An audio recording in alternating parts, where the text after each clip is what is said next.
O Senhor esteja convosco. Ele está no meio de nós. Proclamação do Evangelho de Jesus Cristo, segundo Mateus. Glória a vós, Senhor. Naquele tempo, Jesus, vendo as multidões, compadeceu-se delas, porque estavam cansadas e abatidas, como ovelhas que não têm pastor. Então disse a seus discípulos: a messe é grande, mas os trabalhadores são poucos. Pede, pois, ao dono da messe que envie trabalhadores para a colheita. Jesus chamou os 12 discípulos e deu-lhes poder para expulsarem os espíritos maus e para curarem todo tipo de doença e enfermidade. Estes são os nomes dos 12 apóstolos. Primeiro, Simão, chamado Pedro, e André, seu irmão. Tiago, filho de Zebedeu, e seu irmão João. Filipe e Bartolomeu. Tomé e Mateus, o cobrador de impostos. Tiago, filho de Alfeu, e Tadeu. Simão, o zelota, e Judas Iscariotes, que foi o traidor de Jesus. Jesus enviou estes 12 com as seguintes recomendações: não deveis ir aonde moram os pagãos, nem entrar nas cidades dos samaritanos. Ide antes as ovelhas perdidas da casa de Israel. Em vosso caminho anunciai: o reino dos céus está próximo. Curai os doentes, ressuscitai os mortos, purificai os leprosos, expulsai os demônios. De graça recebestes, de graça deveis dar. Palavra da salvação. Glória a vós, Senhor. Por favor, podem se sentar, vocês que aqui estão, sejam bem-vindos. Ontem nós esperávamos um frio terrível.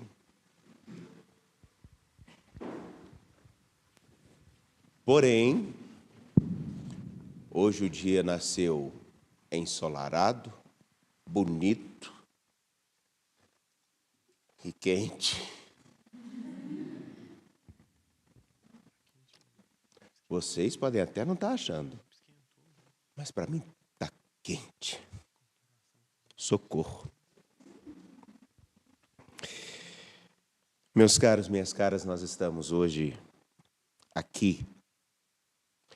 E ao me preparar para essa celebração, preparando essa minha primeira missa que presido no domingo,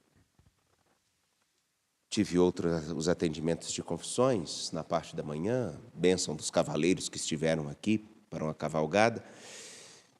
Logo depois, atendimento de confissões, resolvi alguns BOs, que aqui sempre tem BO. Tem alguma polícia presente? E aí, me preparando para essa celebração, me encontrei com uma cena que não está na narrativa do Evangelho, mas que antecede. E fazendo a leitura canônica, que é a leitura do texto bíblico tal como ele está na Bíblia, indicada pelo Sínodo da Palavra de Deus, anos atrás, eu voltei um pouquinho no capítulo 9.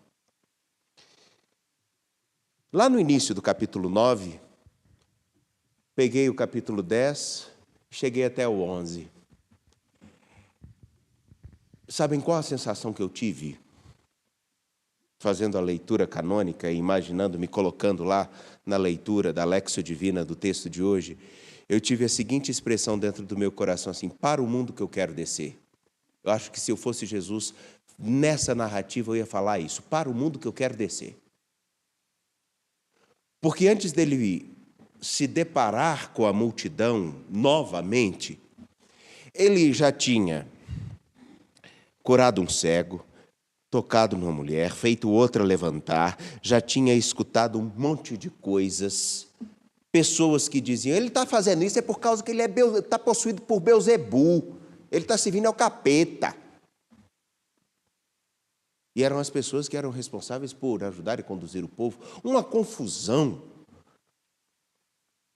E a expressão que ele tem agora, vocês estão rindo, mas é verdade, pega lá, para você ver. É uma cena caótica. E daí, então, a expressão dele. Diz o Evangelho de Mateus: vendo as multidões, compadeceu-se delas porque estavam cansadas e abatidas, como ovelhas que não têm pastor. No meio de uma grande bagunça, onde você vê um monte de gente dando cabeçada, perdido, à vontade de ir embora.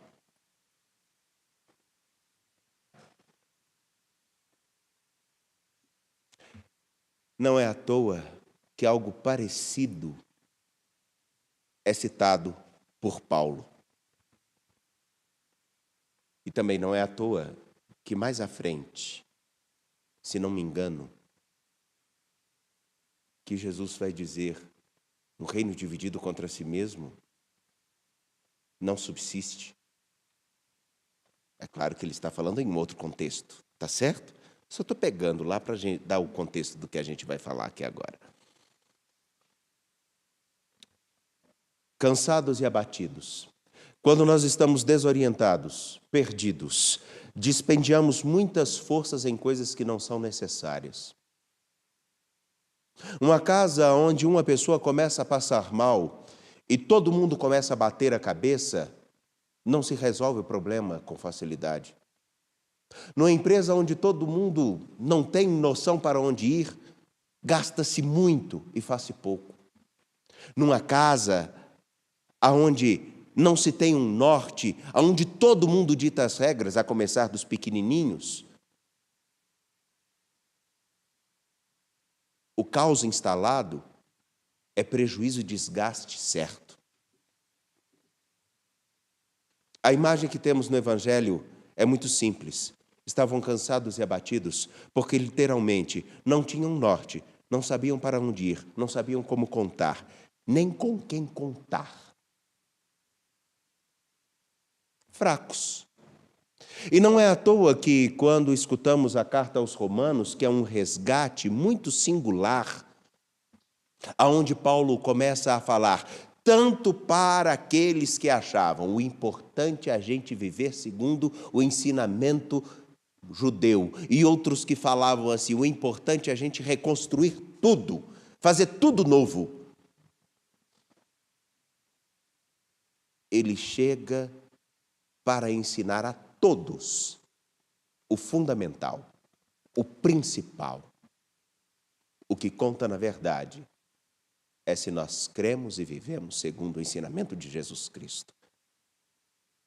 Porque, caso contrário, nós estaremos sempre desnorteados e desorientados. Não é à toa que ele pega, e aí eu fiz o exercício de pegar boa parte da carta aos Romanos, revisitar, porque é bom de vez em quando a gente voltar à Sagrada Escritura, e um pouquinho o que está antes, um pouco depois, para a gente não fazer Jesus falar o contrário do que ele disse.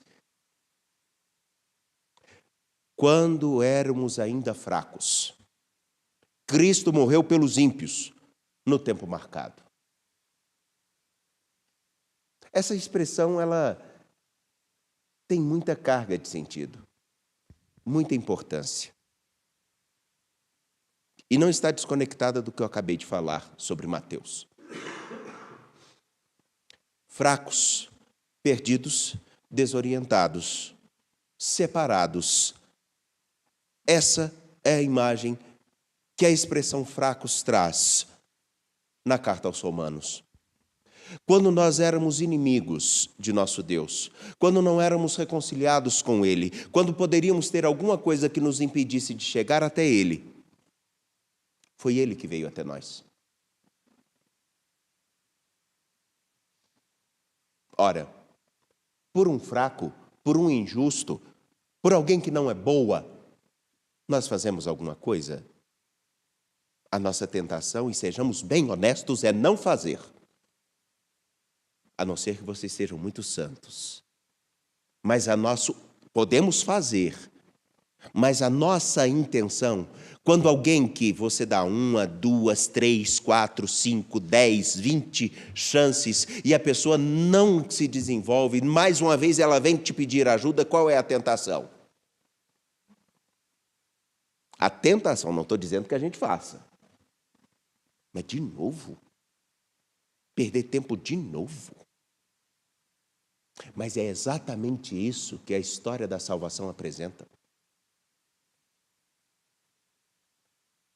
Deus dá uma chance e o povo volta. Dá outra e o povo volta. Faz de novo, apresenta um novo caminho, o povo volta para a antiga situação. No entanto, que essa expressão, ela volta exatamente no versículo 4 do capítulo 19 do livro do Êxodo. O Senhor dizendo a Moisés: vistes o que eu fiz aos egípcios? E como vos levei sobre asas de águia e vos trouxe até mim? Lembram-se do que eu fiz por vocês?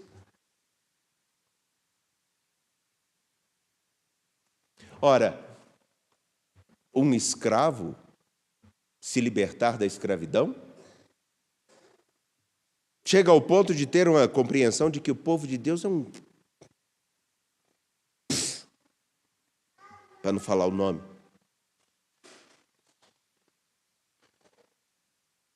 Olha, fui eu que vos busquei, fui eu que fui até vocês, fui eu que dei a liberdade. Vocês eram até fracos diante de tudo que estava acontecendo, mas eu fui até vocês. Então, me permitam, eu estou fazendo essa volta, não é sem motivo. É para recobrar que Jesus, ao dizer que eram como ovelhas sem pastor, ele está dando embasamento e a experiência que Paulo faz e ele busca apresentar na carta aos Romanos. Ele não precisava fazer isso, mas ele veio até nós porque nos ama, como ele deu liberdade ao povo antigamente.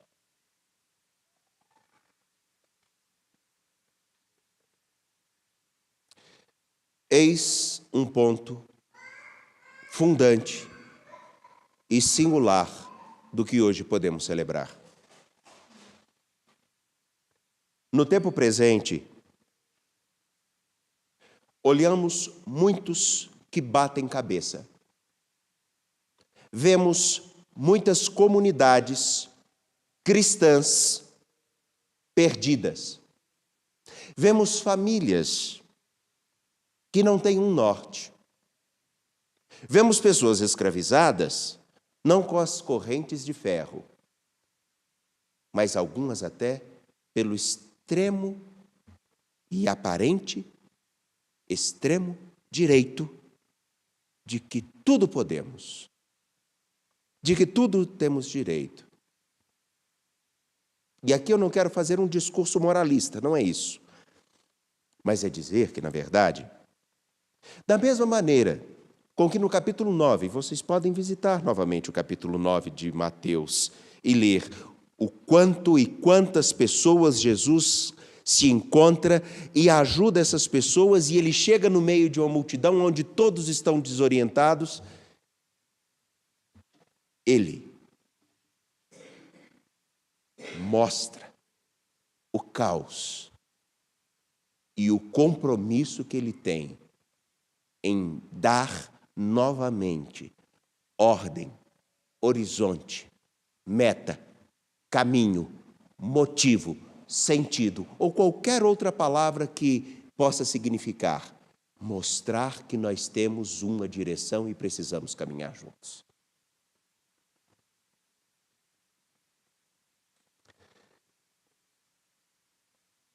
Ele faz isso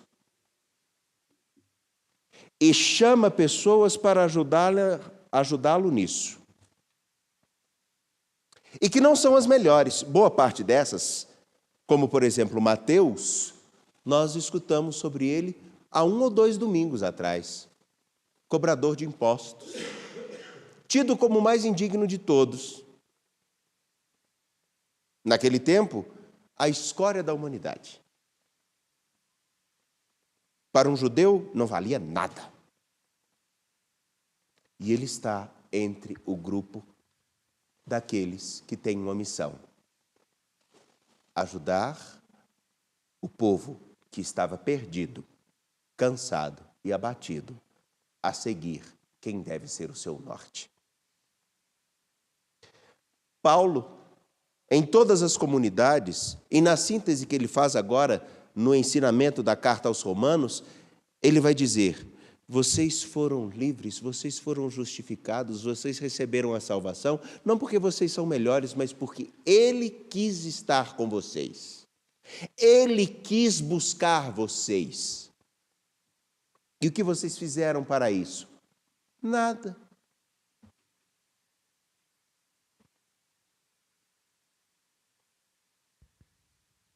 Mateus é um desses. Eu sou um desses. E me perdoem. Todos nós dentro dessa igreja, ou todos nós que acompanhamos nesse momento, somos uma pessoa dessas. Podemos ter inúmeras habilidades, mas nós somos fortes. Não. Dependendo do modo com que nós tropeçarmos aqui, ou eu tropeçar aqui, se eu cair aqui de determinado modo, ó, capuft, foi. Nem os desejos que eu deixei muito claro de quando eu morrer poderão ser observados. E tem alguns critérios muito importantes. O dia que eu morrer, Padre Felipe, Padre Samuel, Dom Valmor, quem está perto de mim sabe o que precisa ser feito. E eu sou exigente. Afinal de contas, né? Pode não ser observado. É um dos motivos pelos quais nós temos bombeiro civil a todo canto e observando todo mundo, porque de vez em quando tem alguém que acha que é um super-homem, sabe? Ou a supergirl. Tenta pular das pedras. Sobe nas pedras. E o problema é que essas pedras cortam igual faca.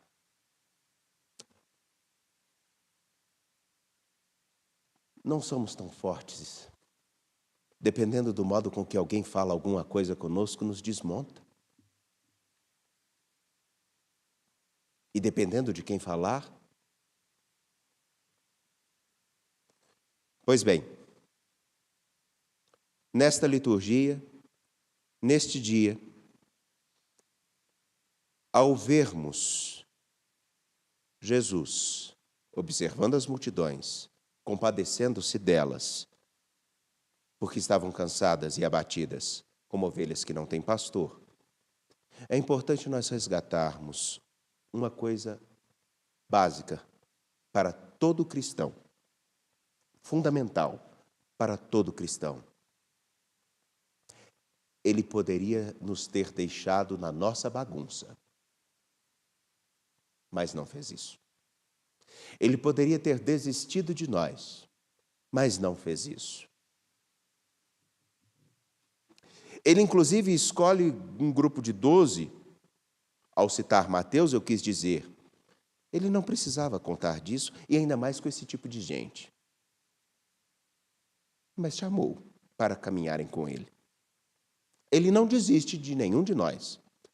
Nós já desistimos dele? E essa resposta não será dada simplesmente com o nosso pensamento ou balançarmos a nossa cabeça. Não! Isso vai ser dito no modo com que a gente viver cada dia ali fora. Isso será dito no compromisso que a gente tem com aqueles que estão perto, mas pensando também no que a gente pode fazer para que aqueles que estão longe tenham uma vida melhor. Isso será traduzido no momento em que nós tivermos a capacidade de lembrar da receita mais simples, mais falada, mais repetida em todas as redes sociais, a exaustão, e que mostram exatamente aquilo que precisamos ter maior atenção. E eu vou usar uma imagem bem simples. Por que alguém que tem hipertensão toma o remédio todo dia? Porque um dia que ele não tomar, ele pode morrer.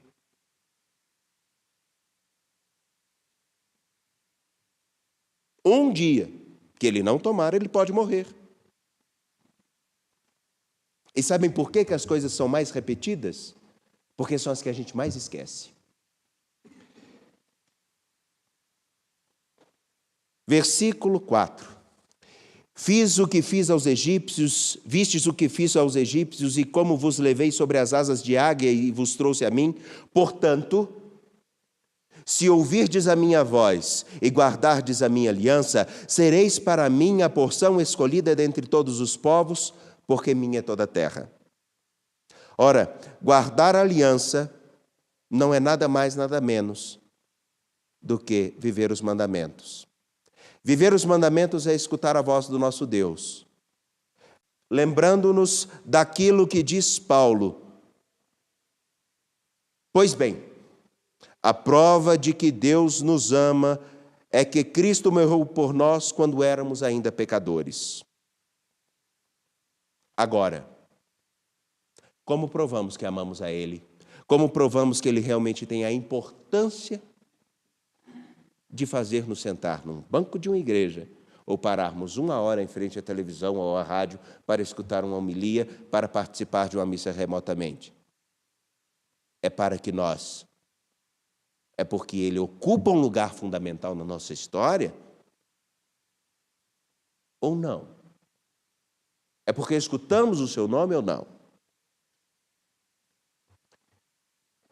A prova da importância que ele tem será o desdobrar desse momento no cotidiano. Porque tem muita gente que está desorientada e tem muita gente que está precisando ver. Quem escuta realmente a Deus, vive sua palavra, compreende o tamanho do amor que ele tem e responde a esse amor. Não porque somos melhores, mas porque talvez estejamos um pouquinho mais atentos do que outros. Ajudemos outros a ficarem também. Merecimento nenhum de nós aqui tem. Nem eu. Eu muito menos. Mas Ele conta com a gente. Será que a gente está disposto realmente a responder a Ele com a profundidade e a qualidade do que Ele faz por nós todo dia, sem termos merecimento algum?